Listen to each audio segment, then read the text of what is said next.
Imagine trying to sell shoes in a grocery store. Not just any shoes, ones so unconventional they've been rejected outright by traditional retailers. Placing them next to granola and natural foods wasn't just bold, it was a calculated leap of faith. For a 200-year-old footwear brand, this wasn't just an experiment, it was their Ricochet moment. The audacious move that launched them into the US market and changed everything. Hey, it's Nick, and welcome to the Ricochet Moment, where I focus on the turning points that changed everything.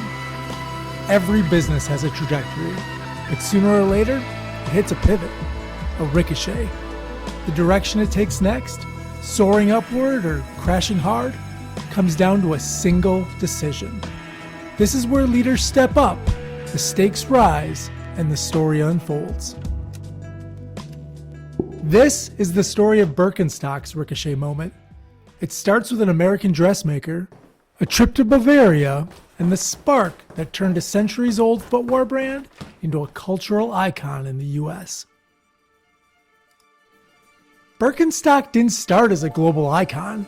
It began as a shoemaker's craft in a small German village in 1774. Johann Birkenstock focused on mastery, not ambition, passing his passion for quality down through 5 generations. Then came Conrad Birkenstock, who saw shoes as more than something to wear. They were tools for well-being. In Frankfurt, he introduced contoured insoles, making walking feel natural. Conrad wasn't chasing profits. He was solving problems, setting the stage for his son Karl, who turned foot health into a system. Karl didn't just sell shoes.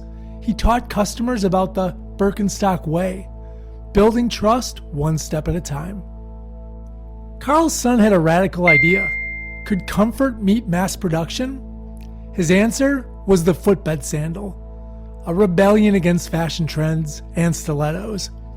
When shoe retailers rejected it, Karl pivoted, targeting the medical community instead. It's hard to wrap your head around. A company that's been in motion for over 250 years. In an era where brands rise and fall with the seasons, it almost seems mythical. Birkenstock's journey is filled with ricochet moments, but at its core, it's the story of a family that never let the flame die. Generations of Birkenstocks passed the craft down like a sacred trust, each adding their own chapter.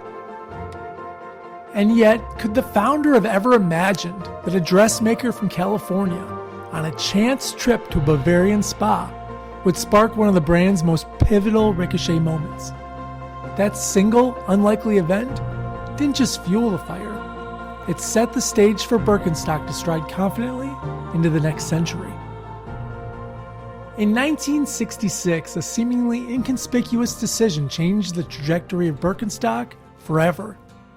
Margot Fraser, a German-American dressmaker living in Santa Cruz, faced a personal problem: foot pain caused by years of wearing tight, fashionable shoes. Seeking relief, she visited a spa in Bavaria, where she was introduced to Birkenstock sandals. The sandals were unconventional and a far cry from the stylish footwear dominating American closets. But for Fraser, the sandals weren't just a cure for her discomfort. They were a revelation. Returning to the United States, Fraser didn't just pack sandals in her suitcase. She brought back a vision. She believed these unassuming shoes could revolutionize the way Americans thought about footwear. But selling them wasn't going to be easy.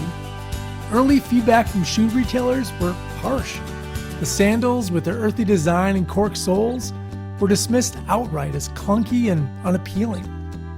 Fraser faced a choice: abandon the idea or find a way to make the sandals resonate with an entirely different audience. If you're like me, you've probably felt it too. That spark when you travel to a new place and discover something incredible. Every time I visit another country, I come back thinking, we need this at home. But let's be honest, it usually ends up tucked away, forgotten along with my carry-on. Margot Fraser, she didn't forget. She followed through. She leaned into something she believed in. She had no ties to the Birkenstock family, no connection to the generations of shoemakers before her. Johann Birkenstock never even knew she existed, and yet she was about to take what he started and pour gasoline on the fire. She turned to health food stores. If fashion boutiques wouldn't carry Birkenstocks, maybe the health-conscious, back-to-nature crowd would. Fraser placed the sandals near granola and herbal supplements, tapping into a growing counterculture movement that valued authenticity and natural living. It was a gamble, but it worked. The sandals gained traction, first among young men, then the hippie movement, and later as a badge of rebellion for Silicon Valley's early tech adopters. By the 1970s, Fraser's leap of faith had paid off. Sales spiked, and Birkenstock Footprint Sandals Inc., headquartered in Novato, California, became the foundation of Birkenstock USA. What began as a niche product for health-conscious individuals grew into a cultural icon. For the past few summers, I've relied on a pair of plastic Arizona sandals as my go-to footwear. But here's the thing. I had no idea their journey into the US began in the health food aisle. That a bold decision made decades ago didn't just lead to Fraser discovering the brand. It's the same ripple that eventually led me to them as well. Had Fraser given up at the first rejection, Birkenstock might have remained a small German brand with orthopedic aspirations. Instead, her decision to redefine where and how the sandals were sold sent the company on an upward trajectory, carving out a new category in American footwear and transforming a local innovation into a global movement. Every single day, your brand intersects with the unexpected. A glance at your billboard, a quick chat with a salesperson, or a fleeting encounter with your product. These moments, they're the invisible threads of your brand's existence.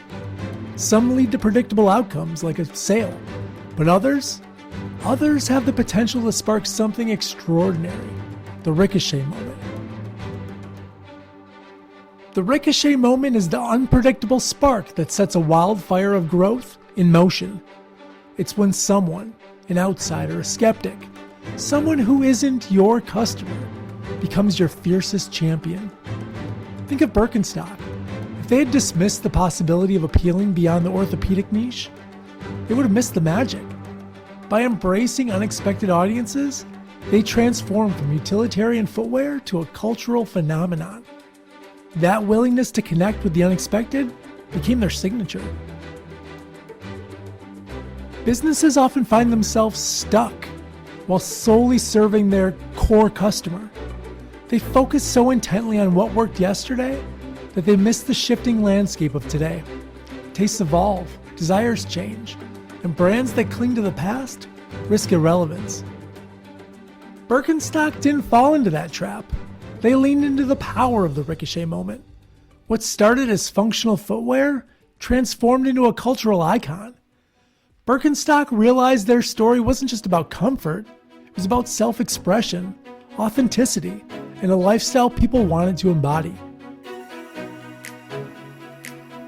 Are you ready for your Ricochet Moment? Will you embrace the unexpected, that outsider, that outlier, that unfamiliar opportunity? They might hold the key to your brand's next chapter. It's not just a decision, it's a transformation. Much like Fraser reframed Birkenstock, transforming it from a utility to a movement, comfort, sustainability, self-expression. The unexpected became the foundation of something iconic. What will you make of yours? Until next time, in your Ricochet Moment.